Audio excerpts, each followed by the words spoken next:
할렐루야. 2022년도 1월 12일 수요일 삶의 첫 시간을 주님께 올려드리는 여러분에게 하나님께서 부어주시는 지혜와 은혜가 가득하기를 함께 기도합니다.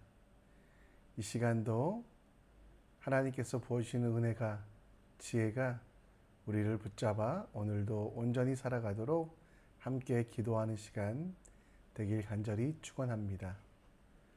우리의 믿음을, 우리의 신앙을 사도신경 암송을 통하여 함께 고백합니다. 함께 암송합니다. 전능하사 천지를 만드신 하나님 아버지를 내가 믿사오며 그 외아들 우리 주 예수 그리스도를 믿사오니 이는 성령으로 잉태하사 동정녀 마리아에게 나시고 본디오 빌라도에게 고난을 받으사 십자가에 못 박혀 죽으시고 장사한 지 사흘 만에 죽은 자 가운데 다시 살아나시며 하늘에 오르사 전능하신 하나님 우편에 앉아 계시다가 저희로서 산자와 죽은 자를 심판하러 오시리라. 성령을 믿사오며 거룩한 공회와 성도가 서로 교통한 것과 죄를 사하여 주시는 것과 몸이 다시 사는 것과 영원히 사는 것을 믿사옵나이다. 아멘. 이 시간 찬송 우리 함께 드리겠습니다. 우리 목마른 자들은 다 주님께 나오라. 찬송 526장 함께 찬양하겠습니다.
아멘.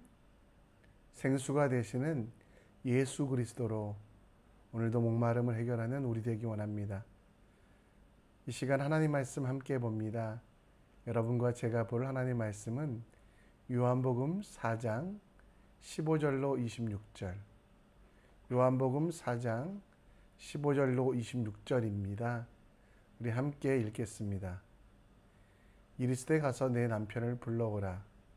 여자가 대답하여 이르되 나는 남편이 없나이다. 예수께서 이르시되 내가 남편이 없다 하는 말이 옳도다. 너에게 남편 5이 있었고 지금 있는 자도 내 남편이 아니니 내 말이 참되도다. 여자가 이르되 주여 내가 보니 선지자로소이다. 우리 조상들은 이 산에서 예배하였는데 당신들의 말은 예배할 곳이 예루살렘에 있다 하더이다. 예수께서 이르시되 여자여 내 말을 믿으라. 이 산에서도 말고 예루살렘에서도 말고 너희가 아버지께 예배할 때가 이르리라. 너희는 알지 못하는 것을 예배하고 우리는 아는 것을 예배하노니 이는 구원이 유대인에게서 남이라. 아버지께 참되게 예배하는 자들은 영과 진리로 예배할 때가 오나니 곧 이때라. 아버지께서는 자기에게 이렇게 예배하는 자들을 찾으시느니라. 하나님은 영이시니 예배하는 자가 영과 진리로 예배할지니라. 여자가 이르되 메시아 곧 그리스도라 하는 이가 오실 줄을 내가 아노니 그가 오시면 모든 것을 우리에게 알려주시리이다. 예수께서 이르시되 내게 말하는 내가 그라 하시니라. 아멘. 예수님께서는 길거리의 아이도 버려진 환자들도 그리고 사람들에게 손가락질 받던 세리와 몸을 파는 여인들도 사랑하시어 그들과 함께 하시며 그들을 고쳐주시며 그들에게 새로운 소망을 주셨습니다. 그런데 예수님께서 싫어하시는 분도 대상도 있었습니다. 바로 바리새인들이었거든요. 예수님께서는 왜 바리새인들을 그렇게 싫어하셨을까요? 예수님께서 바리새인들을 싫어하셨던 이유, 바리새인은 예배를 제사를 참 잘 드리던 사람 아닙니까? 자그마한 죄를 지어도 속죄 제사를 드렸고 그들이 먹는 소득에 또 그들이 먹는 음식에 10분의 1을 11조로 드렸으며 사람들 앞에 멋진 예배, 보기 좋은 예배를 드리던 그들 바리새인. 그런데 예수님은 왜 이들을 이렇게 싫어하셨을까요? 그것은 그들이 외식하는 자, 겉과 속이 다르는 자, 말과 삶이 다른 자, 행동과 본질이 다른 자들이었기 때문입니다. 그래서 예수님은 그들의 제사가 온전하지 않다라고, 예수님은 그들을 독사의 자식들이라고 책망하시며 본질을 잊어버린 바리새인의 예배는 아무도 받지 않는다라는 것.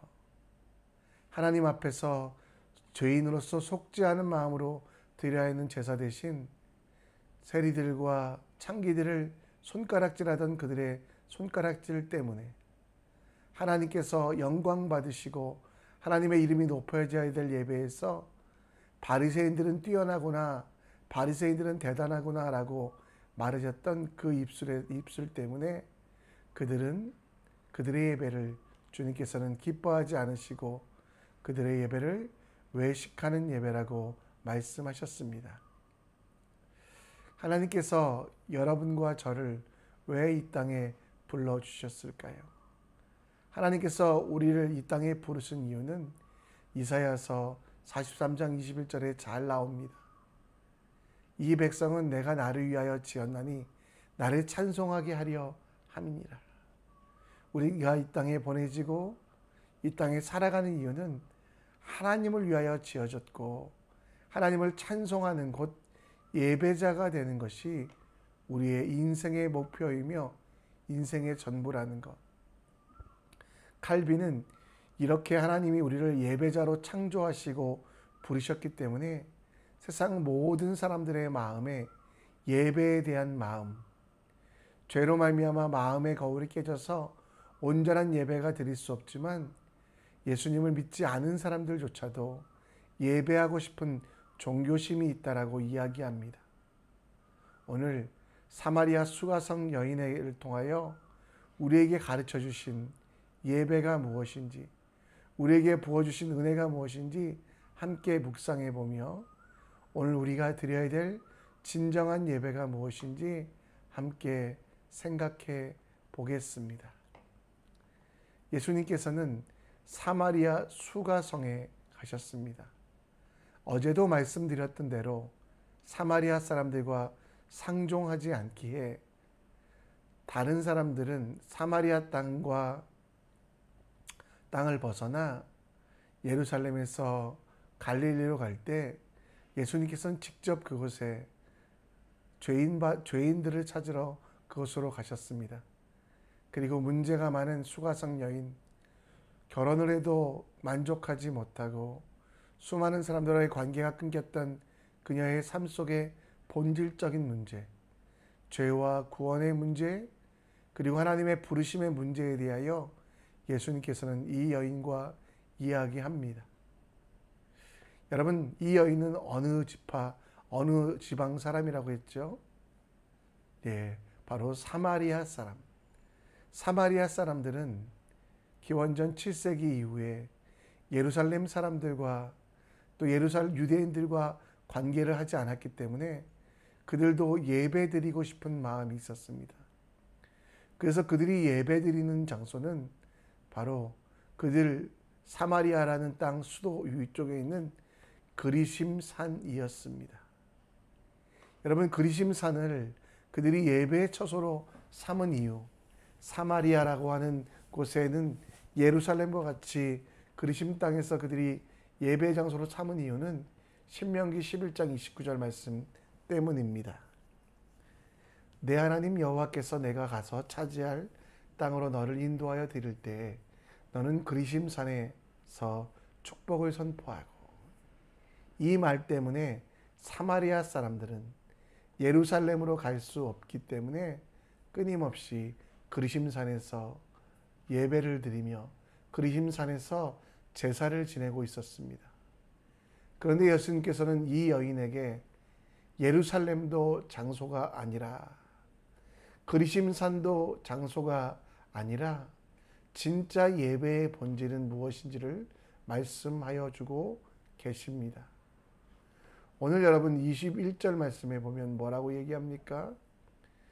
예배할 곳이 예루살렘에 있다라고 말하는 여인의 말에 대하여 예수님은 이 말을 믿으라. 이 산에서도, 그리심산에서도 말고 예루살렘에서도 말고 너희가 아버지께 예배할 때가 이르니, 이렇게 예배하는 것의 본질은 영과 진리로 장소나 건물이 중요한 것이 아니라 하나님의 성령 하나님으로, 그리고 말씀에 따라 예배하고 제사하라고 말씀하고 있습니다. 이 말씀 속에 우리는 예배의 본질이 무엇인지 다시 한번 깨닫습니다. 예배의 본질, 제사의 본질은 형식이나 제물이나 껍데기가 아니라 그 제물을, 그 예배를 받으시는 하나님, 그리고 그 하나님이 내 아버지 되심을 인정합니다. 예배가 형식이나 장소가 아니라 하나님께서 내 아버지 되시기에 나를 어떻게 살리셨고 어떻게 구원하셨는지를 인정하며 나아가는 것이 참된 예배의 본질입니다. 요한복음의 시작은 우리가 어떻게 하나님의 자녀가 되었는지, 사람의 힘으로 방법으로가 아니라 예수 그리스도를 영접함으로 하나님의 자녀가 되었다는 것을 이야기합니다. 예배자의 첫 번째 조건은 우리의 능력, 우리의 힘으로 구원을 얻은 것이 아니라 바로 예수 그리스도로 말미암아 구원을 얻고 온전하여졌음, 영접하는 자 곧 그 이름을 믿는 자는 하나님의 자녀가 되는 권세를 주셨음을 아는 것입니다. 여러분, 우리는 기억해야만 합니다.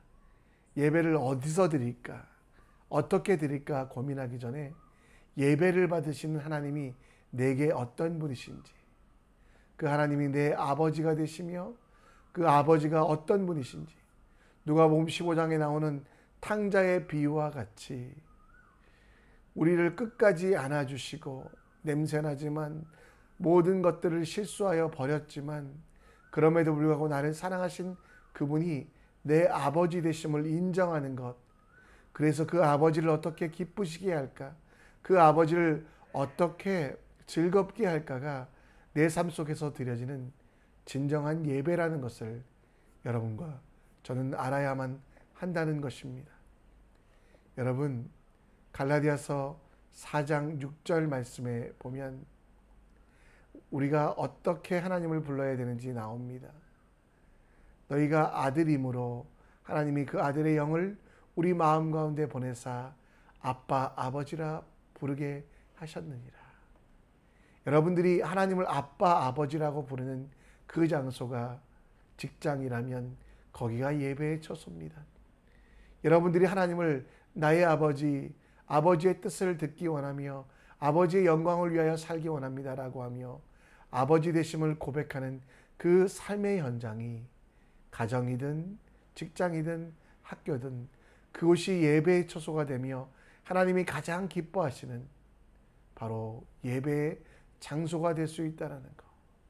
예배의 본질은 하나님이기에 하나님의 이름을 높이고 찬양하며 하나님의 존재를 나의 아버지로 인정하는 그곳으로, 그래서 오늘 내게 주어진 과업과 직무들 속에서 아버지의 이름을 부르고 아버지가 원하는 것이 무엇인지 물어보며 살아가는 것, 그것이 우리에게 참된 예배가 되는 것을 기억하는 여러분과 제가 되었으면 좋겠습니다.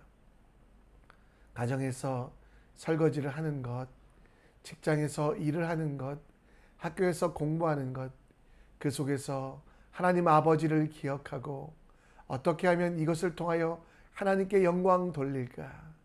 짜증나고 정말 필요 없는 일이 아니라 하나님이 내게 맡기신 이 일들 속에서 어떻게 하면 주님께 영광 돌리고 주님께서 기뻐하시는 일을 할까 고민하는 그것이 진정한 예배됨을 아는 우리가 되어 오늘도 하나님을 아버지로 부르며 예배를 드리는, 삶의 예배를 드리는 여러분과 제가 되길 간절히 축원합니다.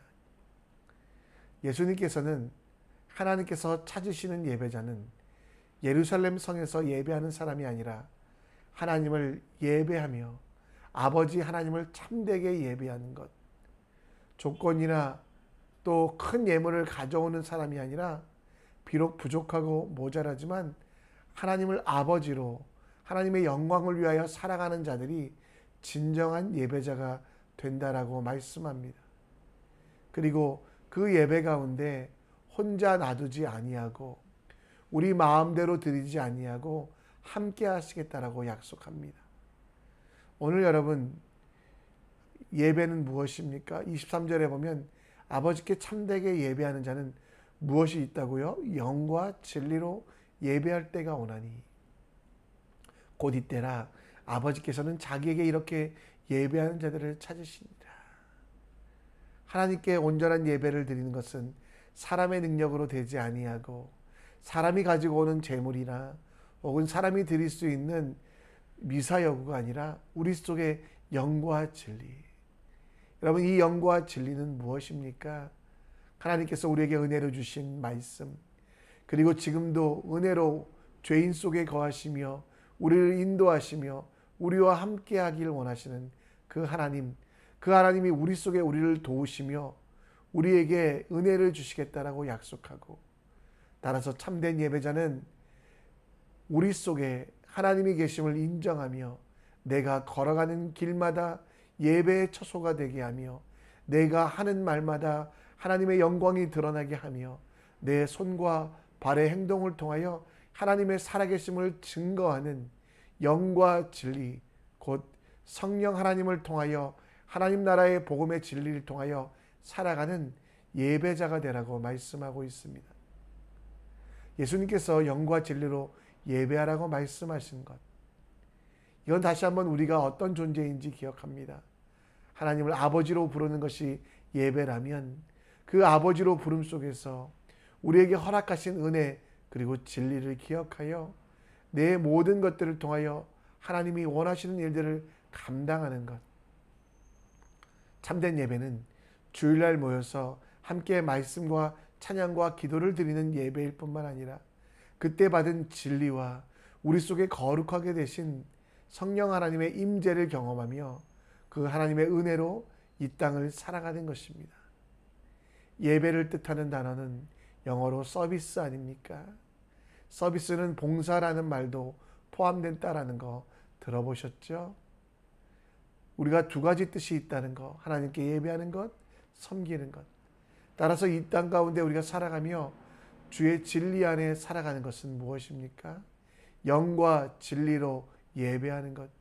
이것은 우리의 삶의 모든 영역을 보혜사 성령 하나님께 맡기고 그리고 주님이 주신 지혜로 매 순간 매 순간을 최선을 다하여 사람들 앞에서도 죽게 하듯 하는 그 삶이 온전한 삶이 된다라고 말씀하고 있습니다.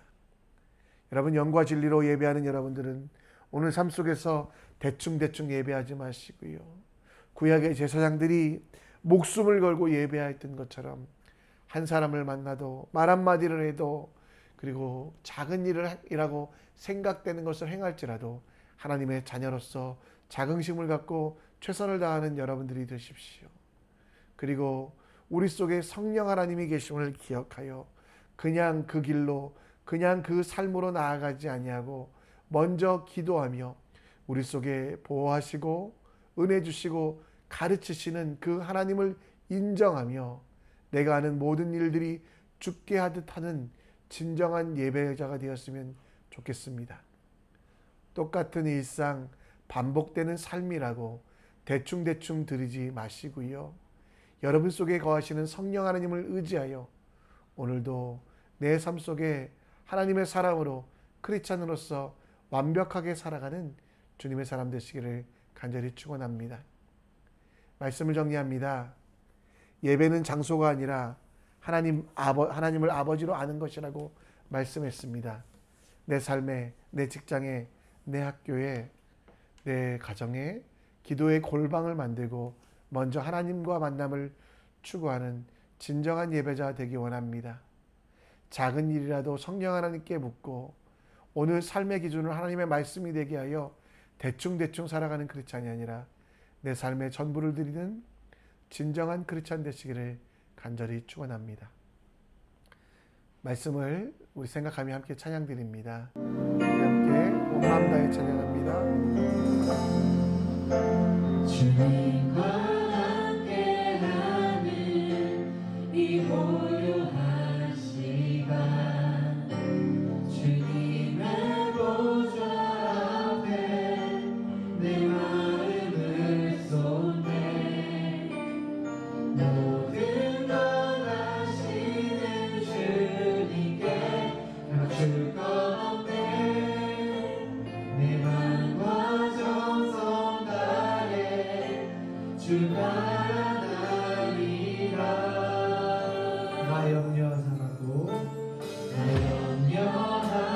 염려하잖아도 내쓸 것 아시니 나 오직 주의 얼굴 구하게 하소서 다 이해할 수 없을 때라도 감사하며 날마다 순종하며 주 따르오리라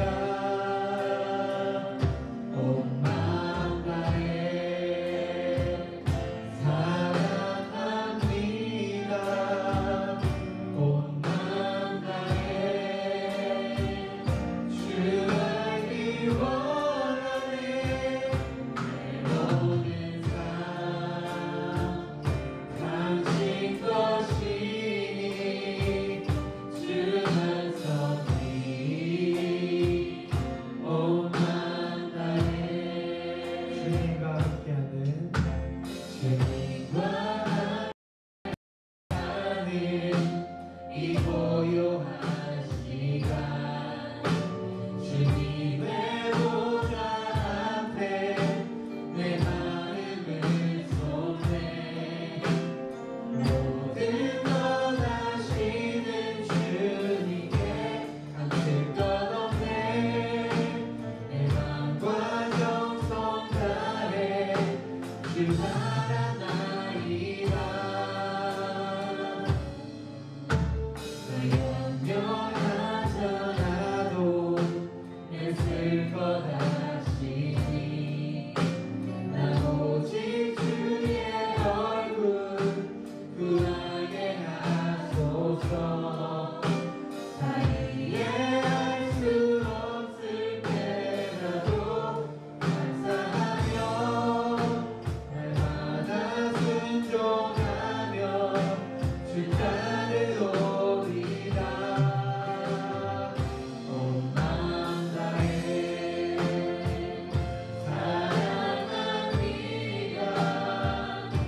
이 시간 기도의 시간으로 기도의 자리로 나아갑니다. 우리 함께 이 시간 기도할 때 오늘 말씀을 기억하며 삶 속에 진정한 예배자 되게 하여 주시옵소서. 작은 일이라고 대충하지 않고 성령 하나님께 묻고 구하고 내 손을 통하여 내 발을 통하여 내 입술을 통하여 하나님의 나라가 이루어지는 오늘 될 수 있도록 진정한 크리스찬 될 수 있도록 기도하여 주시길 부탁드립니다. 수요일은 선교를 위하여 기도합니다. 오늘 중보기도 모임 위하여 기도해 주시고 또 우리 선교교회를 통해 하나님의 나라가 하나님의 역사가 이루어질 수 있도록 복음의 소외지에 하나님의 일들이 나타날 수 있도록 우리 함께 기도해 주시기 바랍니다. 이 시간 우리 함께 정말 여러분의 소원과 여러분이 바라는 일들도 함께 간구하시고